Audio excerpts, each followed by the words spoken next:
ये सेशन बेहद ही इम्पोर्टेंट है आप सभी के लिए, और हमारा प्रयास होगा कि ये वाला सेशन हम YouTube पर भी अपलोड कर पाएँ।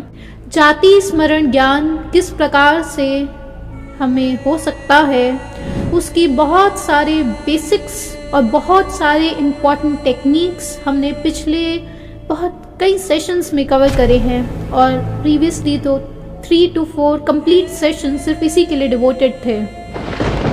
आज का ये जो सेशन है हम इसी की और ज़्यादा डेप्थ्स में जाएंगे, और साथ ही में और भी बेसिक्स हैं उन सब को क्लब अप करके हम समझने का प्रयास करेंगे कि जाति स्मरण ज्ञान किस प्रकार से हो सकता है।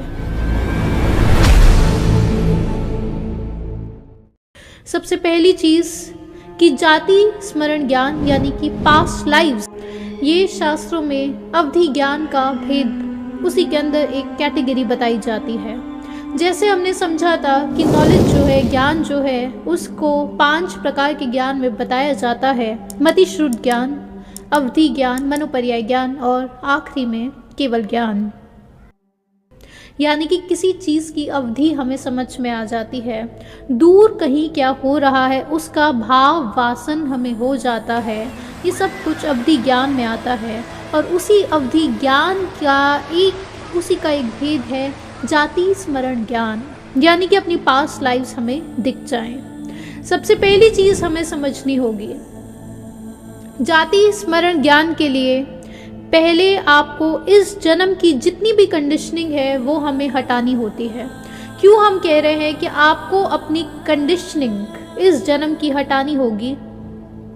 क्योंकि इस जन्म की कंडीशनिंग की वजह से, कंडीशनिंग ना कहे उसे कहते हैं सम्मोहन जो है वो इस जन्म का, वो जो बेसिक जो एक्टिविटीज़ आप कर रहे होते हैं, बेसिक एक्टिविटीज़ से मेरा मतलब है जो आज पूरी सोसाइटी कर रही है, मूवीज़ देखना, सॉन्ग सुनना, और साथ ही में बहुत सारे ऐसे रेस्टोरेंट्स जाना, डांस क्लब्स जाना, और ये सब कुछ जो एक्टिविटीज़ है, इनसे आप एक चीज़ का सौदा ज़रूर कर लेते हैं। वाक्य ध्यान से सुनिएगा, जब आप ये एक्टिविटीज़ कर रहे हैं आप सौदा करते हैं एक चीज़ का, अपनी सबसे कीमती चीज़ आप ऐसे ही यूं ही लुटा कर आ जाते हैं। पैसों की बात नहीं कर रही हूँ, मैंने कहा आपकी सबसे कीमती चीज़, आपकी सबसे कीमती चीज़, आपका अटेंशन, आप वहीं पर यूं ही लुटा कर आ जाते हैं अपने अटेंशन को। जब आप इन सारी एक्टिविटीज़ में संलिप्त हो जाते हैं, अपने अटेंशन को यूं ही बर्बाद मत करिए। ये सारी कंडीशनिंग जो इस जन्म की आई है, या कहीं ये सारी एक्टिविटीज़ से जब आप शांत हो जाते हैं कि अब हो गया, अब रुक जाएं, आपको अपने अटेंशन की कीमत समझ में आती है, उसके बाद किसी भी चीज़ की शुरुआत होगी।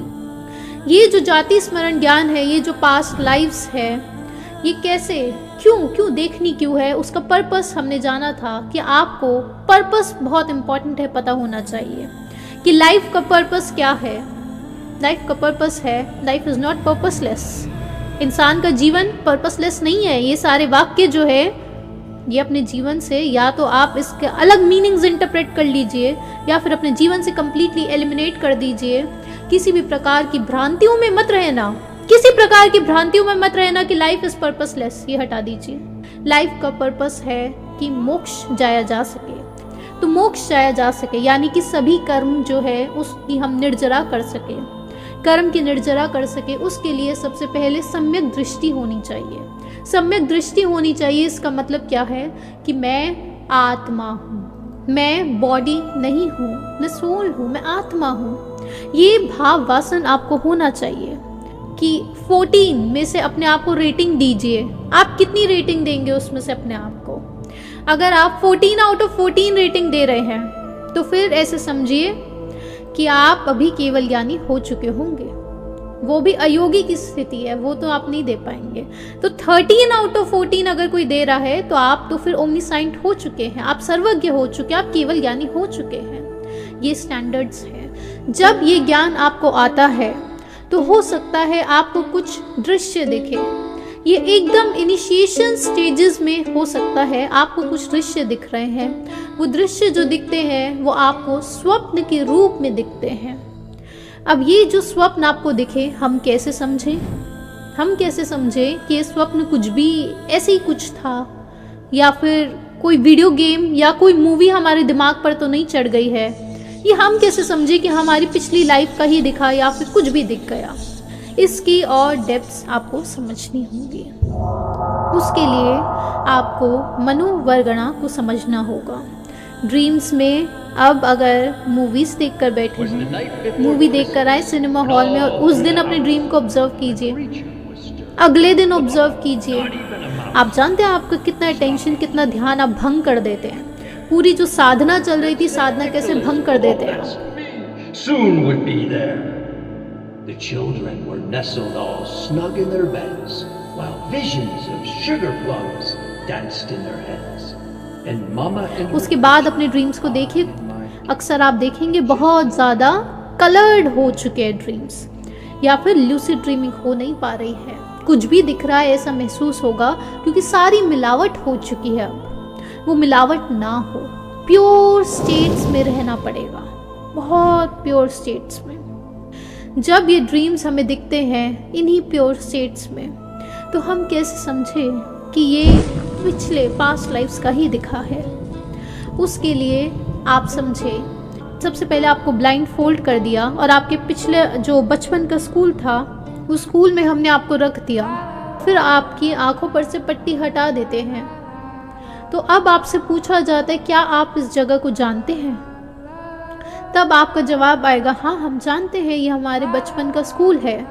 हम कहेंगे, हम कैसे मान लें, बताइए कैसे मान लें, हो सकता है कुछ और चीज़ हो, आप ऐसे ही बोल रहे हो। तो आप कहेंगे, मैं जानता हूँ सब कुछ, यहाँ आगे जाके ये क्लासरूम है, यहाँ उसके आगे जाके ये वॉशरूम है, यहाँ पे प्रिंसिपल का ऑफिस है, ये सब कुछ मैं जानता हूँ, यहाँ पे कैंटीन होती थी, ये सब आप जानते होते हैं। ये जो मेमोरी को आपने एक्सेस किया, ये आपने कैसे किया? ये कैसे हुआ कि आप जानते थे? ये मेमोरी जिस प्रकार से आपकी काम कर रही है, वहीं पर रुक कर उसे पकड़ना होता है। वहीं पर रुक जाएं और देखें कि आपको कैसे पता चला। तो आप देखेंगे कि जब कोई चीज़ आपके पास से रिलेटेड है और आप उसे जानते हैं, तो वहाँ पर एक न्यू चैप्टर ओपन हो गया। जैसे ही आपने अपने स्कूल को देखा, एक न्यू चैप्टर ओपन हो गया जैसे ही स्कूल को देखा। चैप्टर का मतलब है उसकी कुछ डिटेल्स आपके सामने आ गई, वो ऑर्गेनाइज्ड वे में आपके सामने आई है और उसकी और ज़्यादा डेप्थ्स आपके सामने आ गई हैं। डिटेल्स, ऑर्गेनाइजेशन और डेप्थ्स आपके सामने ओपन हो जाते हैं जब कोई चीज़ आप अपनी मेमोरी से एक्सेस कर रहे होते हैं। ये मेमोरी को जहाँ पर आपने एक्सेस किया है, उसको कहा जाता है कि ये सारा कुछ जो आउटपुट आया है, इनपुट तो आपने इंद्रियों से लिया था, आँखों से लिया था। जब हमने आपको ब्लाइंड फोल्ड हटाया और स्कूल दिखाया, तो आपने इंद्रियों से इनपुट लिया। वो क्या था? स्कूल का दृश्य। और अब उसमें एक चैप्टर ओपन हुआ।